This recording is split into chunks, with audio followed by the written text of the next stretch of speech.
Chrysanthemum by Kevin Hanks. The day she was born was the happiest day in her parents' lives.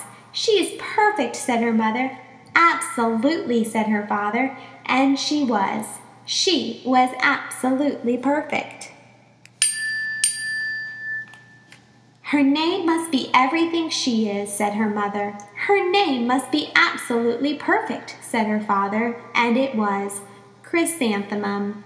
Her parents named her Chrysanthemum.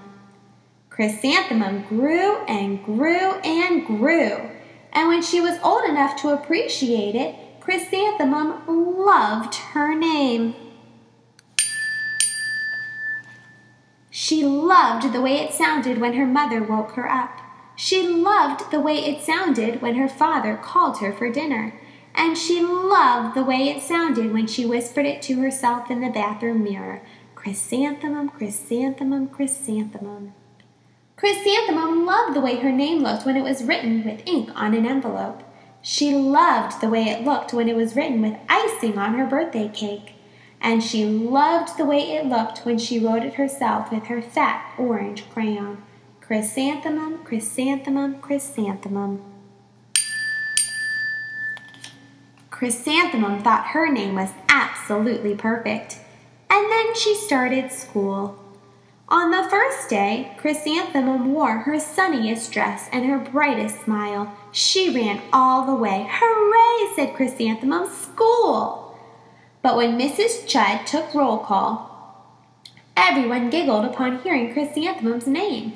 Mrs. Chudd, Dawn, Eve, Lois, Al, Les, Kay, Max, Sue, Bill, Pat, Tom, Sam, Ken, Joe, Rita, Victoria, Chrysanthemum. "It's so long," said Joe. "It scarcely fits on your name tag," said Rita, pointing. "I'm named after my grandmother," said Victoria. "You're named after a flower."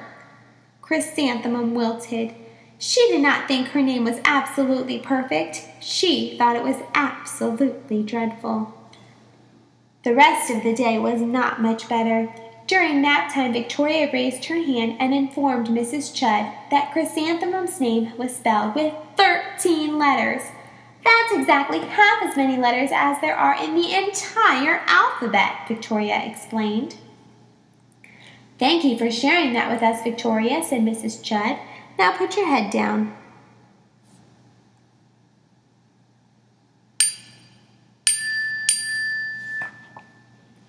"If I had a name like yours, I'd change it," Victoria said, as the students lined up to go home. "I wish I could," thought Chrysanthemum miserably.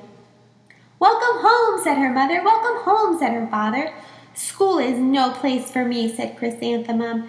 "My name is too long. It scarcely fits on my name tag, and I'm named after a flower." "Oh, pish," said her mother. "Your name is beautiful." "And precious and priceless and fascinating and winsome," said her father. "It's everything you are," said her mother. "Absolutely perfect," said her father. Chrysanthemum felt much better after her favorite dinner, macaroni and cheese with ketchup, and an evening filled with hugs and kisses and parcheesi. That night, Chrysanthemum dreamed that her name was Jane. It was an extremely pleasant dream. The next morning, Chrysanthemum wore her most comfortable jumper. She walked to school as slowly as she could. She dragged her feet in the dirt. "Chrysanthemum, chrysanthemum, chrysanthemum," she wrote. "She even looks like a flower," said Victoria, as Chrysanthemum entered the playground. "Let's pick her," said Rita, pointing. "Let's smell her," said Joe. Chrysanthemum wilted. She did not think her name was absolutely perfect. She thought it was absolutely dreadful. The rest of the day was not much better. During nap time, Victoria raised her hand and said, "A chrysanthemum is a flower. It lives in a garden with worms and other dirty things." "Thank you for sharing that with us, Victoria," said Mrs. Chudd. "Now put your head down." I just cannot believe your name, Victoria said as the students lined up to go home. Neither can I, thought Chrysanthemum miserably. Welcome home, said her mother. Welcome home, said her father. School is no place for me, said Chrysanthemum. They said I even look like a flower. They pretended to pick me and smell me. Oh, pish, said her mother. They're just jealous and envious and begrudging and discontented and jaundiced, said her father. Who wouldn't be jealous of a name like yours, said her mother. After all, it's absolutely perfect, said her father. Chrysanthemum felt a trifle better after her favorite dessert, chocolate cake with buttercream frosting, and another evening filled with hugs and kisses and parcheesi. That night, Chrysanthemum dreamed that she really was a chrysanthemum. She sprouted leaves and petals. Victoria picked her and plucked the leaves and petals one by one until there was nothing left but a scrawny stem. It was the worst nightmare of Chrysanthemum's life. Chrysanthemum wore her outfit with 7 pockets the next morning. She loaded the pockets with her most prized possessions and her good luck charms.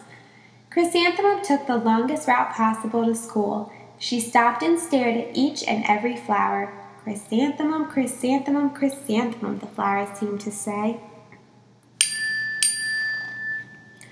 That morning, the students were introduced to Mrs. Twinkle, the music teacher. Her voice was like something out of a dream, as was everything else about her. The students were speechless. They thought Mrs. Twinkle was an indescribable wonder. They went out of their way to make a nice impression. Mrs. Twinkle led the students in scales. Then she assigned roles for the class musical. Victoria was chosen as the dainty fairy queen.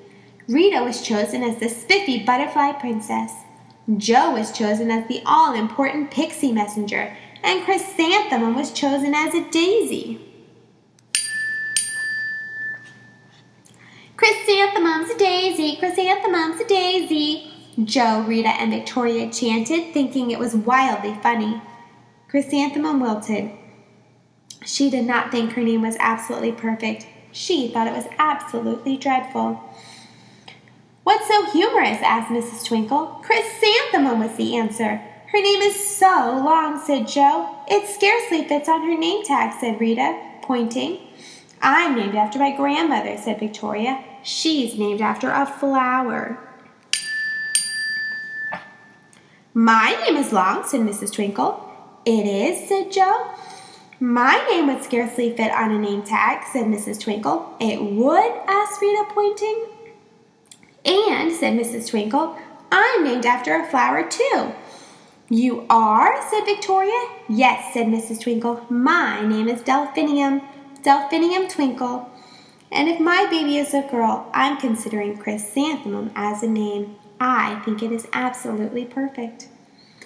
Chrysanthemum could scarcely believe her ears. She blushed, she beamed, she bloomed. Chrysanthemum, chrysanthemum, chrysanthemum. Jo, Rita, and Victoria looked at Chrysanthemum longingly. Call me Marigold, said Jo. I'm Carnation, said Rita, pointing. My name is Lily of the Valley, said Victoria. Chrysanthemum did not think her name was absolutely perfect. She knew it. The end.